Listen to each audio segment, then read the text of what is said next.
Likas na hayop sa laman ang 50 taong gulang na si Mang Lino. Agad niyang pinagnanasahan ng sobra ang sinumang babae na makikita niyang maganda ang korte ng pangangatawan na naaayon sa panlasa niya. Minsan naman ay pinipigilan niya ang kanyang sarili na titigan yung mga babaeng natitipuhan niya. Pero sadyang sinusundan talaga ng mga mata niya ang mga ito na minsan ay pinapaligayan niya pa ang kanyang sarili tuwing may natsitsyempuan siyang maaninag mula sa bintana na dumaang mga babae sa harapan ng bahay niya.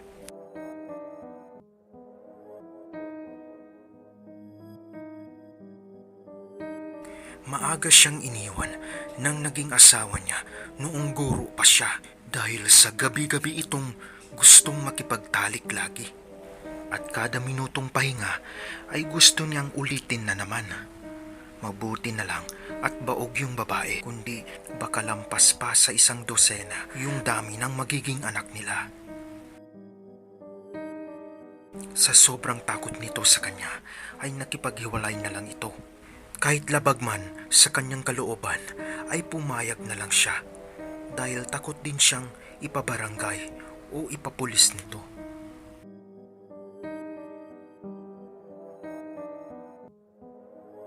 Noong guro naman siya, tuwing may babaeng estudyante siya na nanganganib ng bumagsak sa subject niya, ay may lihim siyang project na pinapagawa sa mga ito.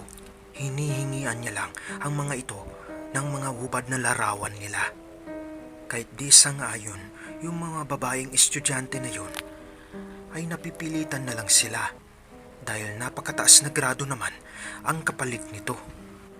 Halos mapuno na ng mga ganong klaseng larawan yung isang karton ng sapatos na pinagtaguan ni Mang Lino ng mga larawan na yun. Pero di nagtagal ay nag-resign na rin siya sa pagiging guro dahil natatakot din siyang masumbong sa mga pulis.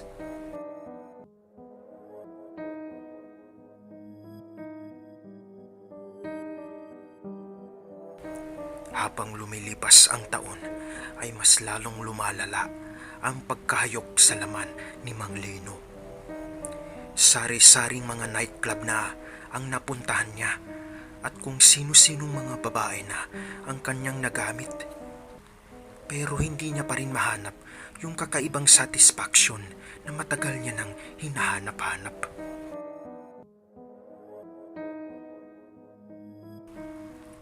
Hanggang sa isang araw ay may dumating na isang labandera na pinakiusapan niyang ipahanap sa dating cottager niya. Dahil sa medyo tinatamad na siyang kumilos, kaya nagpahanap siya ng pwedeng maglaba ng mga damit niya. Medyo bata pa ang labanderang ito na siyang nagpagising na naman sa pagkalibog niya. Habang naglalaba ito, ay pinaligaya na naman niya ang kanyang sarili mula sa pagsilip sa bintana. Pero talagang hindi pa rin siya nasisiyahan at nandun pa rin yung matinding pagkauhaw niya sa laman ng labandera. Kahit nakailang ulit niya nang pinaligaya ang sarili habang tinitignan ito. Kaya bigla niyang nilapitan ang labandera at nag-alok ng mas malaking bayad kapalit ng pagpapaligaya sa kanya ng lubos. Pero labis na galit ang ginanti ng labandera sa kanya na umabot pa sa pagsasampal ng kanyang pisngi. Biglang umapaw ang galit ni Mang Lino at sapilitan niya itong ginahasa. Hinatak niya ng hinatak ang kaawa-awang labandera papunta sa loob ng bahay niya at doon niya ito tuluyang ginahasa. Pero habang pinagsasamantalahan niya ito ay natakot siya dahil baka may mga kapitbahay na makakarinig sa pagsigaw ng labandera. Kaya ang ginawa niya ay kinuha niya ang isang 2x2 na kahoy na nakatayo lang malapit sa pinto. Hinampas niya ito nang hinampas sa ulo ng labandera hanggang sa tuluyan na itong nabawian ng buhay. Sobrang sindak ang kanyang naramdaman sa nangyari dahil ito ang kauna-unahang pagkakataon na nakapatay siya ng tao. Hindi na malaman pa ni Mang Lino kung ano ang kanyang gagawin. Itinago na lang niya ang hubad na bangkay ng labandera sa kwarto niya.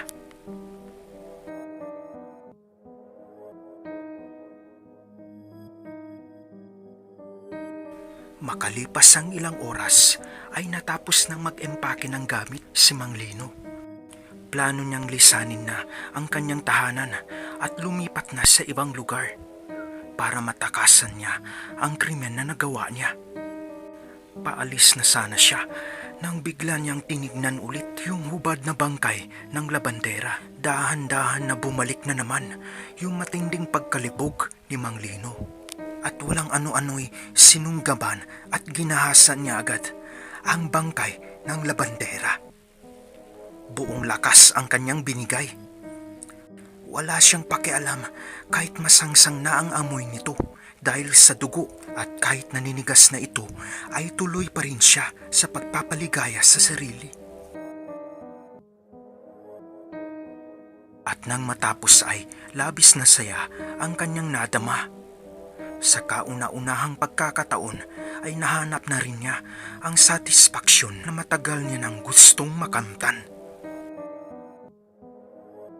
Napagtanto niyang kakaibang sensasyon pala ang dulot pag nagamit mo ang isang bangkay ng babaeng di nag-iingay at di gumagalaw. Malayang-malaya kang gawin ang kahit anong gusto mo. Tapos nun ay mabilis nang nilisan ni Mang Lino ang bahay niya. Sinunog niya muna ito bago siya tuluyang umalis.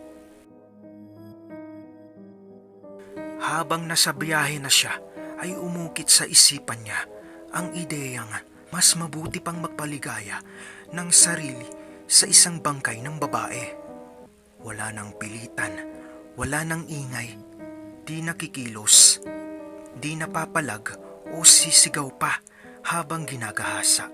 Magagalaw niya ito ng kahit maraming beses pa hanggang magsawa na siya, at higit sa lahat ay hindi na siya makakapatay pa ulit ng inosenteng babae.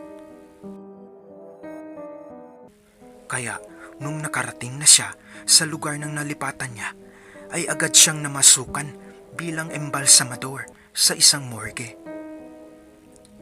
At pinalad naman siyang matanggap agad dahil saktong-sakto nakaka-resign pa lang nung dating embalsamador. Abot tenga ang ngiti na gumuhit sa muka ni Mang Lino. Sa wakas ay masasagawa niya na ang kanyang plano.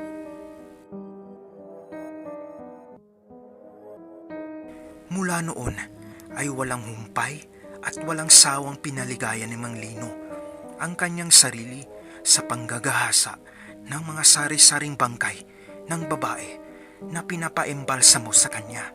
Sa wakas ay naramdaman at nahanap niya na yung tunay na magpapaligaya sa mundo niya, at walang tigil niya itong gagawin ng palihim hanggang sa huling hininga niya.